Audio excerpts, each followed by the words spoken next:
मकतूब number 64 बनाम मुआविया। उसके खत के जवाब में इमाम अली का इरशाद, अम्मा बात, ये ठीक है कि हम और तुम में कभी वही मेल मिलाप और यकजहती थी जिसका तुमने जिक्र किया है, लेकिन कल जो हमने ईमान का ऐलान कर दिया और तुमने कुफ्र पर इसरार किया तो हम और तुम अलग अलग हो गए।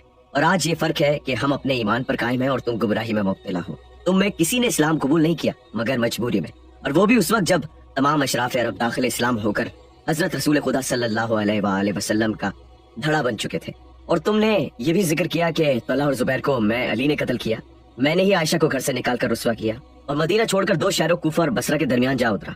मगर ये वो बातें हैं जिनसे तुम ला ताल्लुक हो, लिहाजा ना तुम इनके जवाब दे हो, ना इस ज़मन में मुझे तुमसे माजरत करने की जरूरत है।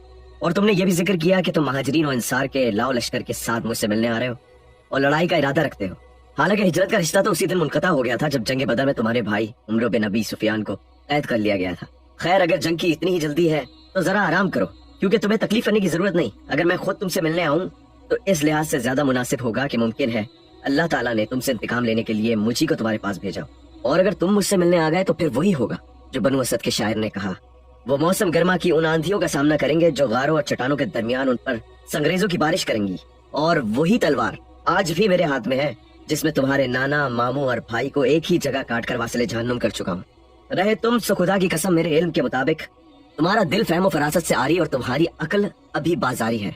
बल्कि ज्यादा मौजू होगा अगर तुमसे ये कहा जाए कि तुम एक सीढ़ी पर चढ़ गए हो जिसने तुम्हारे सामने ऐसा भयानक मंजर पेश कर दिया है जो तुम्हारे मुखालिफ है, मवाफिक नहीं। वजह यह है कि तुम वो चीज तलाश करने लग गए हो जो तुमने खोई ही नहीं, दूसरे का माल है, और उन मवेशियों की गल्लाबानी करने लगे हो जो तुम्हारी ही नहीं।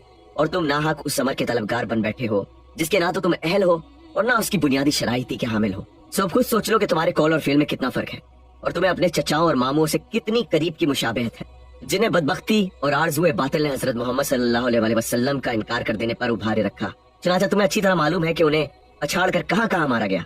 ना तो वो मुसीबत के वार को रोक सके, ना अपने महफूज मकामात की हिफाजती कर सके। उनका यह हशर उन तलवारों की मार से हुआ जो मैदान जंग को छोड़ती ही नहीं और जिनमें नरमी का गुजर तक नहीं। और तुमने उस्मान के कातलों का बार बार जिक्र किया है, सो जिस दायरे इताअत में वो लोग दाखिल हो चुके हैं तुम भी बैत करके दाखिल हो जाओ। फिर मेरी अदालत में उन लोगों का मुकदमा पेश करो ताकि मैं किताब खुदा के मुताबिक तुम्हारे और उनके दरमियान फैसला कर दूं। रही वो बात जो तुम चाहते हो, सो वो एक फरेब है जो बच्चे को दूध छुड़ाते वक्त दिया जाता है। अहले सलाम के लिए सलाम।